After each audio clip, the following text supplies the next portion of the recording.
Masyaallah muslimin, jamaah sidang Jumat yang berbahagia. Pertama-tama, marilah kita panjatkan puja dan puji syukur kita kehadirat Allah Subhanahu wa Ta'ala, di mana pada hari Jumat yang barokah ini 3 Jumadil Awal 1445 Hijriah atau bertepatan dengan 17 November 2023, kita bisa dipertemukan kembali di Masjid Baitul Ilmi yang tercinta ini untuk menunaikan sholat Jumat berjamaah. Sholawat dan salam tercurah kepada junjungan kita Nabi besar Sayyidina Muhammad serta para keluarganya dan sahabatnya yang telah menyelamatkan kita dari alam kegelapan menuju alam yang terang benderang ini. Masyaallah muslimin rahimakumullah. Belakangan ini tidak henti-hentinya kita disuguhkan dengan berita-berita, kisah-kisah yang memilukan dari dunia pendidikan. Ada siswa yang diamputasi kakinya gara-gara korban bullying. Ada murid SMK yang membuka seragamnya kemudian mengajak duel, menantang berkelahi gurunya. Ada siswa SD yang tewas gantung diri karena menjadi korban perundungan. Ada juga yang mengalami trauma dan enggan pergi ke sekolah. Dan masih banyak lagi sederet kasus-kasus bullying yang terjadi dalam dunia pendidikan, dan tidak mungkin bisa disebutkan satu persatu dalam pembukaan khotbah Jumat ini. Maka izinkanlah Al-Fakir menyampaikan tema khutbah pada hari Jumat barokah ini, pengaruh ajaran Islam dalam karakter building. Masyaallah muslimin rahimakumullah. Kendati pun di berbagai media sosial banyak kita jumpai para pendidik yang berkampanye anti perundungan, anti bullying, anti kekerasan seksual. Namun lagi dan lagi muncul kasus viral serupa dan menjadi berita-berita di media-media mainstream yang mencuri perhatian kita. Lalu bagaimana dengan kampanye perundungan yang ada di sekolah kita? Bahkan di sekolah ini berkali-kali guru BK, guru PAI, wakil kesiswaan, wali-wali kelas tidak henti-hentinya menjelaskan bahwa akhlak yang baik sebagai salah satu soft skills merupakan faktor yang menentukan kesuksesan hidup seseorang. Tapi bagaimana fakta yang terjadi di lapangan? Terjadi lagi kasus perkelahian, belum ada seminggu, kelas 7 lagi. Terdengar lagi bahasa-bahasa kasar kebun binatang di sekolah ini. Bahkan ada kata-kata dan bahasa-bahasa kasar itu terdengar di dalam masjid. Terjadi 3 hari yang lalu, pada hari Selasa 14 November. Dan pada hari yang sama, waktu zuhur, ada peserta didik yang iseng, jahil, mencabut pompa listrik, sehingga banyak yang tidak bisa wudhu dan akhirnya mereka tidak melakukan sholat subuh. Bahkan tadi pagi menjelang sholat duha, saya sendiri dengan mata kepala saya sendiri melihat banyak keran-keran air masjid yang tidak ditutup dan sengaja mengocor terbuka. Pertanyaannya adalah bagaimana pendidikan dan pengajaran agama menjadi solusi dari permasalahan ini? Apakah yang seharusnya dilakukan peserta didik terkait masalah perundungan dan kenakalan remaja seperti ini? Lalu bagaimanakah solusi yang terbaik, solusi yang paling tepat terhadap masalah ini? Masyaallah muslimin rahimakumullah. Di dalam sebuah hadis yang agung, Rasulullah sallallahu alaihi wasallam bersabda, "Man shalla salata subhi fa huwa fi dhimmatillah." Man, barang siapa sholat yang melaksanakan sholat subuh pada sholat subuh, bahwa maka ia fi dhimmatillah, berada di dalam jaminan Allah. Jadi kalau kita ingin merasa nyaman, ingin merasa aman, enggak merasa khawatir, maka carilah jaminan Allah Subhanahu wa Ta'ala. Apa jaminannya? Jaminannya Allah itu diberikan di dalam sholat subuh berjamaah. Di dalam hadis ini disebutkan, siapa yang sholat subuh berjamaah, fahuwa fi dzimmatillah, maka dia berada dalam zimmahnya Allah. Apa zimmahnya? Jaminan. Artinya jika di hari itu dia meninggal, dia dijamin tidak akan masuk neraka. Kalau kita ingin hidup kita terjamin, kita ingin akhlak kita bagus, kita ingin perbuatan kita ada yang membimbing, ada yang memandu, gampang. Sholat subuh berjamaah aja di hari itu. Pertanyaannya adalah bagaimana sholat subuh berjamaah di masjid bisa membangun karakter peserta didik.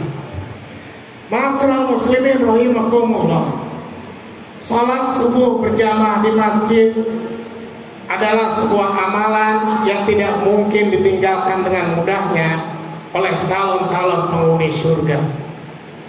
Orang-orang yang mengerjakan amalan ini berarti mereka senantiasa mengingat kehidupan akhirat, dan dengan mengerjakan sholat subuh berjamaah ini berarti mereka mampu mengawali hari dengan mengalahkan pertarungan melawan sihir syaitan yang membajak hati dan pikiran mereka. Sebaliknya, orang-orang yang tidak mampu mengerjakan sholat subuh berjamaah di masjid adalah orang-orang yang tidak mampu mengalahkan kekuatan sihir syaitan. Kekuatan sihir syaitan yang menguasai hati dan pikirannya, sehingga mereka susah meninggalkan perbuatan-perbuatan dan kejahatan-kejahatan yang disebabkan oleh bisikan-bisikan syaitan. Karena syaitan menyukai yang kotor-kotor dan kasar-kasar, maka orang yang tidak mampu mengerjakan sholat subuh akan sulit meninggalkan pikiran yang kotor, perbuatan yang celak, dan ucapan-ucapan dan kata-kata yang kotor dan kasar-kasar. Maka itu ketika kamu dengan mudahnya, dengan entengnya mulut berkata-kata yang kasar, kata-kata yang kotor, maka sangat mungkin paginya kamu sering melewatkan sholat subuh berjamaah. Setelah mengerjakan sholat subuh berjamaah, lalu apalagi yang harus dilakukan untuk membangun karakter, memperhalus budi pekerti, dan memiliki akhlakul karimah? Jawabnya adalah berhikmah. Berhikmah dari mana? Berhikmah dari kisah umat-umat terdahulu. Di dalam Al-Quran surat Yusuf ayat 111, Allah Subhanahu wa Ta'ala berfirman, laqad kana fi qasasihim ghairatu liulil albab ma kana haditha yuftara walakin tasdiqa ladina baina yadayhi wa tafsila kulli syai'a wa huda wa rahmatan liqaumin yu'minun. Dalam surat Yusuf ayat 111 dijelaskan, sesungguhnya pada kisah-kisah mereka, kisah-kisah para nabi dan rasul, terdapat pengajaran bagi orang-orang yang mempunyai akal. Al-Quran itu bukanlah cerita yang dibuat-buat, akan tetapi membenarkan kitab-kitab sebelumnya dan menjelaskan segala sesuatu dan sebagai petunjuk dan rahmat bagi kaum yang beriman. Apa saja kisah-kisah yang terdapat di dalam Al-Quran? Kisah-kisah tersebut diantaranya banyak. Terdapat kisah kesabaran Nabi Yusuf dalam menghadapi cobaan. Terdapat kisah keberanian Nabi Ibrahim alaihissalam dalam menghadapi penguasa yang jahil dan zalim. Terdapat kisah keteguhan hati Ashabul Kahfi dalam mempertahankan akidahnya.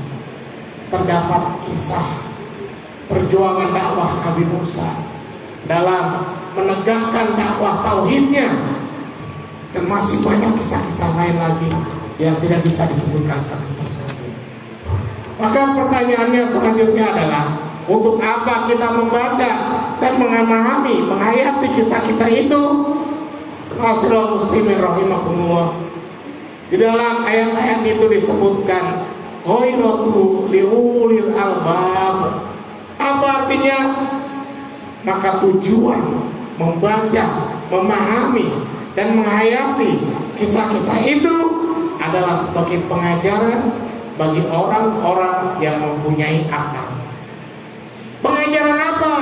Pengajaran karakter building, pengajaran mindset, pengajaran sejarah, pengajaran masih banyak pengajaran lainnya.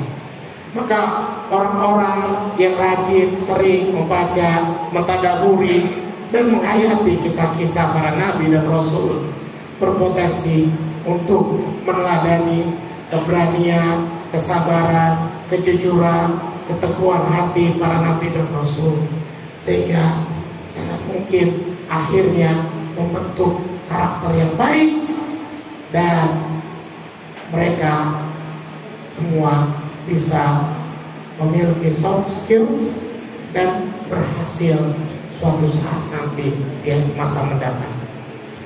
Demikianlah khutbah singkat yang bisa Fakir sampaikan pada hari Jumat Barokah ini, dengan amalan sholat subuh berjamaah di masjid dan mempelajari kisah-kisah Nabi dan Rasul di dalam Al-Quran. Mudah-mudahan bisa membangun karakter yang baik sehingga seluruh peserta didik SMP 52 jamaah sholat Jumat berjamaah pada hari ini bisa memiliki akhlak yang baik, akhlakul karimah, budi pekerti yang halus.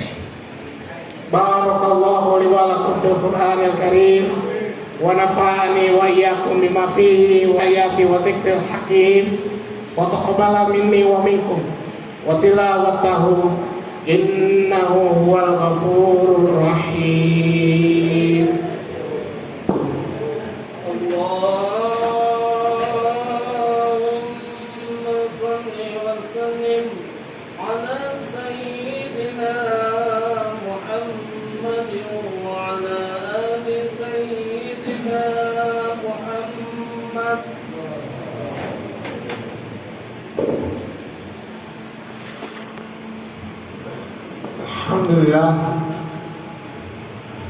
Alhamdulillah wa kafa wa salatu wa salatu ala nabiyil mustafa wa ala alihi wa sahbihi wa man tabi'ahum ila yaumil wafa.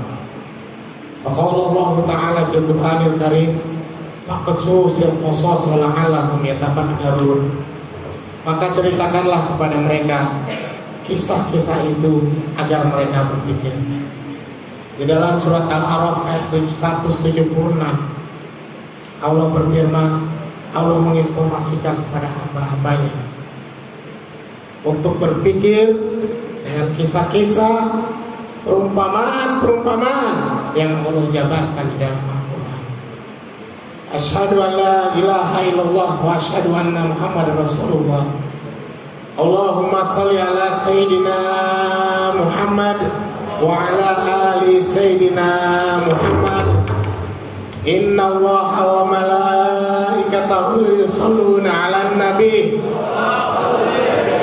Ya ayyuhalladzina amanu shallu 'alaihi wa sallimu taslima. Allahumma shalli 'ala Sayyidina Muhammad wa 'ala ali Sayyidina Muhammad wa 'ala sahabati ajmain Abi Bakrin wa Umar wa Uthman wa Ali wa 'ala sahabati ajmain wa 'ala tabi'in wa tabi'ahum ala bi ihsani ila yaumiddin. Allahumma ighfir lil muslimin wal muslimat wal mu'minina wal mu'minat minhum wal amwat. Allahumma inni a'udzu bika min al-barasi wal jununi wal juzami wa min syarri al-asqam. Rabbana hab lana min azwajina wa dzurriyyatina qurrata a'yun waj'alna lil muttaqina imama. Rabbana taqabbal minna innaka antas samiul alim wa tub 'alaina innaka antat tawwabur rahim.